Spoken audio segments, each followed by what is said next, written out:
Hi everybody, Tetanus Risk back with you, and it's a gorgeous spring day here, so it's time to get the 2000 GMC Safari all-wheel drive up on jack stands.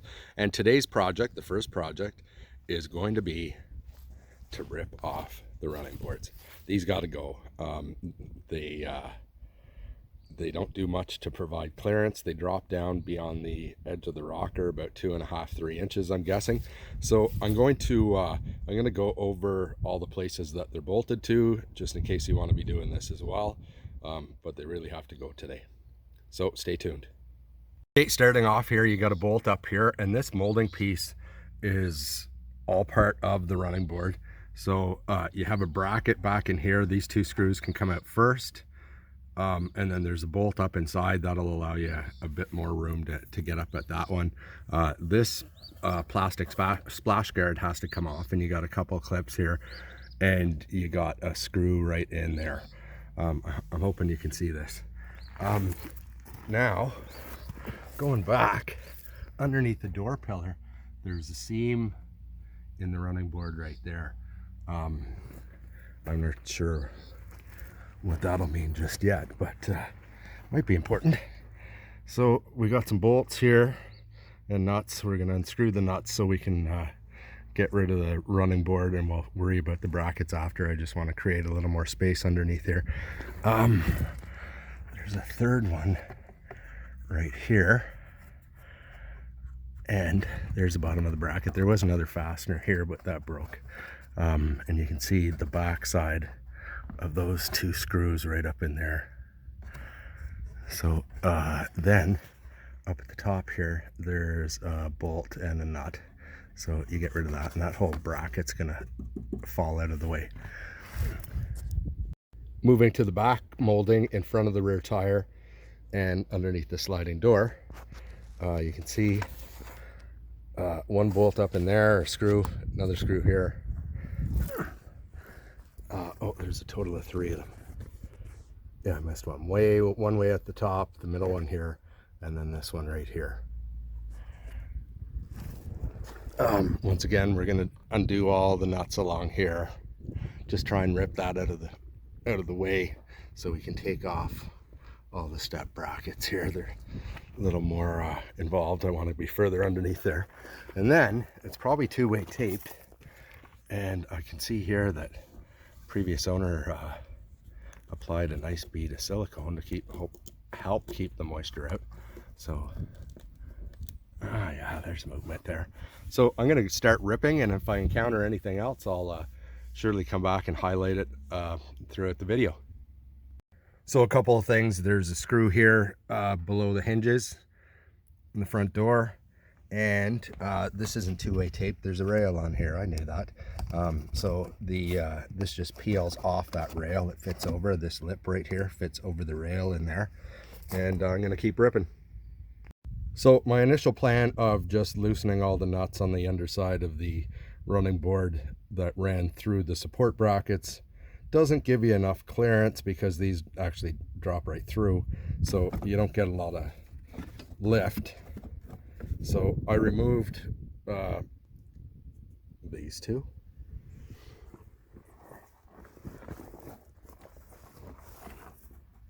I relaxed this one, and I removed that one right there. And there's another one, smaller one, that fit up in here. So I should be able to move to the back and undo all the screws into the wheel opening, and this should tear right off. There's also these little hooks right here that go to holes through the rocker. So those are all 10 mil nut and bolt, and the brackets are either 13 mil or 1/2 inch. So their fastening points are here, 2 up here, 2 went up here to the frame.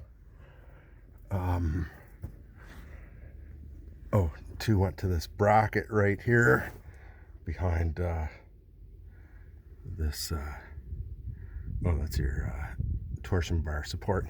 So yeah, a bracket there. and then way up here. So I'm going to keep tearing and I'll come back. Now moving to the rear wheel well, I got the sliding door open and there's a bolt up in here. Oh, that a previous owner or somebody removed for me. That was nice of them.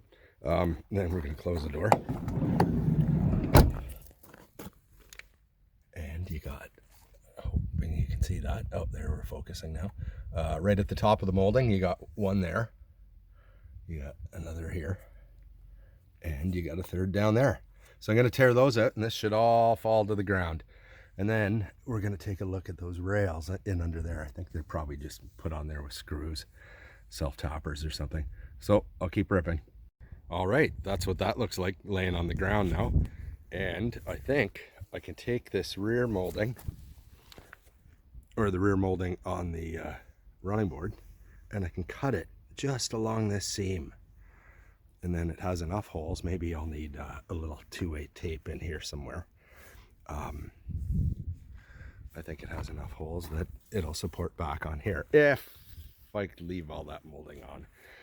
I might try just scuffing it and painting it black all the way around the bottom of the van. Now the front here, since I can't do the same with this, I'm just gonna get the piece from an Astro or a Safari work van, and that should fill this gap nicely because it doesn't hang down to running boards or anything like that. Or maybe just steal it off the passenger van that doesn't have the running board option. But I'll have to go to the local junkyard and take a look around and see what I got. So I'm gonna go and work on this rail now. We'll take a look at what's holding this on here. Oh yeah, look at that. Just Robertson heads. Oh, I see some probably 10 mil there. No, maybe even smaller, maybe 7 or 8 mil. All along the rail. And I'm gonna peel that off and see what's underneath there. It doesn't look like there should be much rust, so I'm pretty happy with that. Even though this is a rust belt vehicle, it's sat for a long time. So I'll take that rail off and I'll come back. All right, so I removed the rail and look at all the holes that the factory put in my rocker. So I'm gonna have to plug those somehow. And it might be something as simple as JB welding them up. They do protrude outwards, so I'm gonna tap them down a bit. And I gotta clean up the rocker though. It's got all the glue residue from the back of the running board on it. And here's what holds on one side running board. So that's going to be a significant weight reduction there. That's probably, if you combine both sides, probably the weight of a goalie bag for hockey. So that's significant. I'm going to move over to the driver's side and tear at that. So I got the driver's side off and unfortunately I found a hole. Yeah, well, northern vehicle, what do you expect?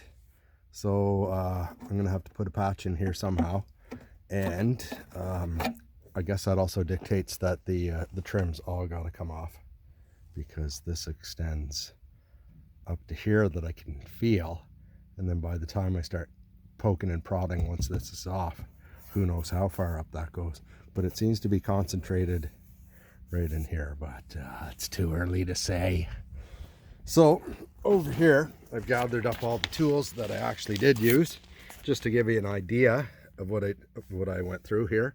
So I got my drill, I got my impact, I got one of these Huzits here, adapter for the drill, and a 3/8 to 1/4 inch drive adapter for the 7 mil socket and the 10 mil socket where I could get at it, could get the drill in there.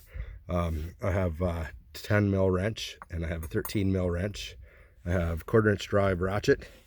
I have some 1/2 inch drive extensions, got 1/2 inch drive ratchet, and I got a 10 mil, and I got a, oh, 1/2 inch. I thought that was 13 mil.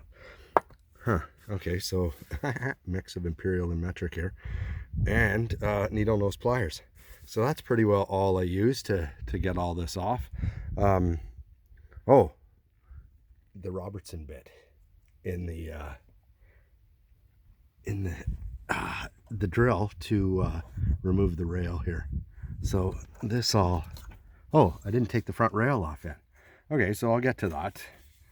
That's like all the other rails. On this side, it wasn't a mix of hex heads and Robertson self-tapping screws. It was all Robertson self-tapping screws. So that I'm gonna remove that. That's easy peasy. And I think I'm gonna go ahead and remove all the trim. The bumper cover is all cracked. It's got to come off. Anyways, haven't decided if I'm gonna put a bumper cover back on. I'll still need the cargo van trim for right there to finish that off. But yeah, that's the project. So hope this helps. And once again, if you like the content, please subscribe, leave a comment, post a like for me. I'd appreciate it. And until next time, take it easy.